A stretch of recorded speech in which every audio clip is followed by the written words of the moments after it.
Assalamualaikum warahmatullahi wabarakatuh. Saya Willy Septian dari 11 TKJ 1 ingin menjelaskan jaringan fiber optik. Cara pembuatan kabel jaringan fiber optik.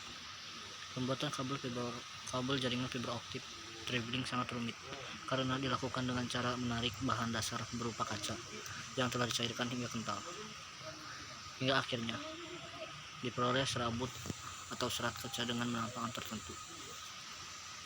Proses pembuatan kabel fiber optik ini disebut modifikasi Miller vapor diffusion atau MCVD, di mana silikon dan gadolinium bereaksi dengan oksigen membentuk CO dan GO yang kemudian menyatu dan membentuk kaca.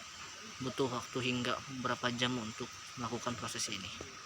Namun, semuanya dilakukan secara otomatis dengan menggunakan alat berteknologi canggih.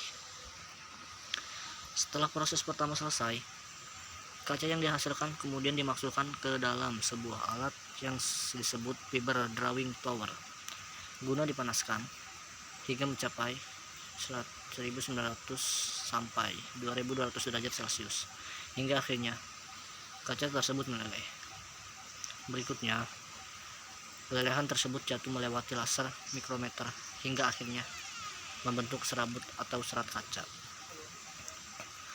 Yang harus dipastikan dalam proses pembuatan kabel fiber optik ini adalah pengerjaannya yang harus dilakukan dengan bahan baku seperti kaca yang sedang dalam keadaan yang sangat panas. Lalu diperlukan beberapa perhitungan ketat demi menjaga agar perbandingan relatif antara bermacam lapisan tidak berubah dalam proses penarikan.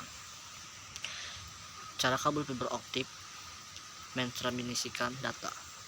Kabel jaringan fiber optik memiliki cara kerja yang sangat berbeda dengan kabel jaringan lainnya seperti kabel koaksial ataupun kabel twisted pair. Pasalnya, kabel jaringan fiber optik bukan mentransmisikan sinyal listrik seperti kabel-kabel jaringan lainnya, melainkan mentransmisikan cahaya dengan cara mengonversikan sinyal listrik menjadi gelombang cahaya. Dengan begitu, maka kabel jaringan ini punya keunggulan dalam hal mengurangi masalah gangguan gelombang, frekuensi, bahan elektronik, sehingga sangat ideal untuk digunakan pada kawasan yang dikelilingi gelombang frekuensi cukup tinggi. Prinsip menggunakan gelombang cahaya pada kabel jaringan fiber optik membantu mampu membawa informasi lebih banyak dan mengantarkannya ke jarak yang jauh dibanding kabel jaringan lainnya yang masih menggunakan prinsip sinyal listrik. Hal ini dapat terjadi karena bahan baku yang digunakan merupakan serat kaca murni yang dapat terus mencarkan cahaya, tak peduli seberapa panjang kabel yang ada.